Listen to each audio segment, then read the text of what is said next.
Mitigating Risk, Examining the Research and Extension Needs of Producers will come to order.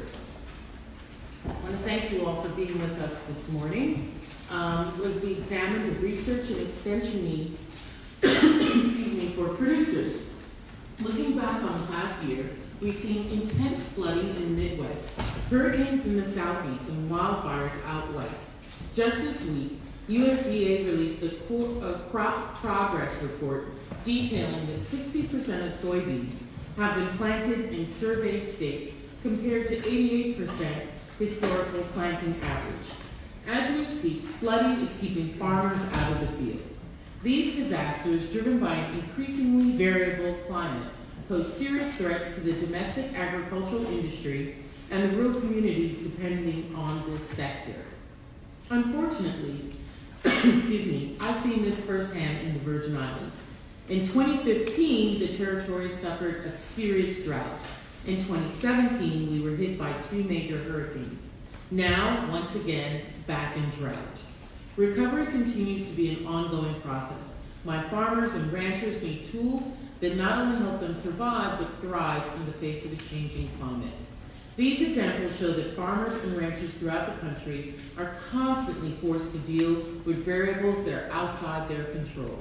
To remain economically viable and to protect already slim margins, producers seek to create resilient operations by mitigating risk when possible. Advancements in technology and management practices are made possible by robust agricultural research efforts, a topic that is squarely within the jurisdiction of this subcommittee. This committee recognizes the value of investment in public research. In the 2018 Farm Bill, our committee supported increased funding for programs like the Specialty Crop Research Initiative and the Organic Agricultural Research and Extension Initiative. I strongly supported these increased investments, but we cannot become complacent. As detailed in a report by the Economic Research Service, the Chinese government increased spending on agricultural research nearly eightfold between 1990 and 2013. Their spending on public agricultural research surpasses ours in 2008. 10 years later, we continue to fall behind. If we want our agricultural sector to remain competitive, particularly when operating in an increasingly variable climate, we must bolster the resources available to producers. According to the 2017 Census of Agriculture, there are over 396 million acres farmed in the United States. That's a great number. The farmers and ranchers tending these acres are on the front lines of a changing climate.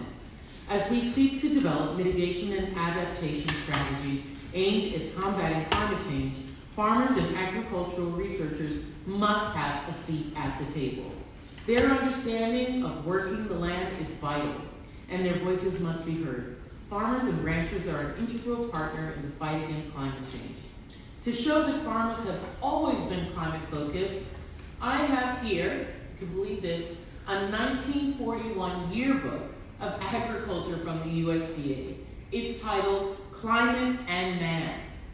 One line from the foreword that still rings true today is this: the first step in increasing knowledge is to have a healthy awareness of what we do not know. Though farmers have always been acutely aware of climate, their ability to respond to shifts in the climate are changing. That's why we're here today, to hear directly from the stakeholder community on the research and extension needs of farmers as they seek to increase resiliency and mitigate risk. I look forward to hearing from our witnesses, and I thank them for taking time out of their schedules to engage with us in this critically important topic. I would like to thank the witnesses for being here today and look forward to receiving their testimony. I now yield to the distinguished ranking member of the subcommittee, the gentleman from Florida, Mr. Duff.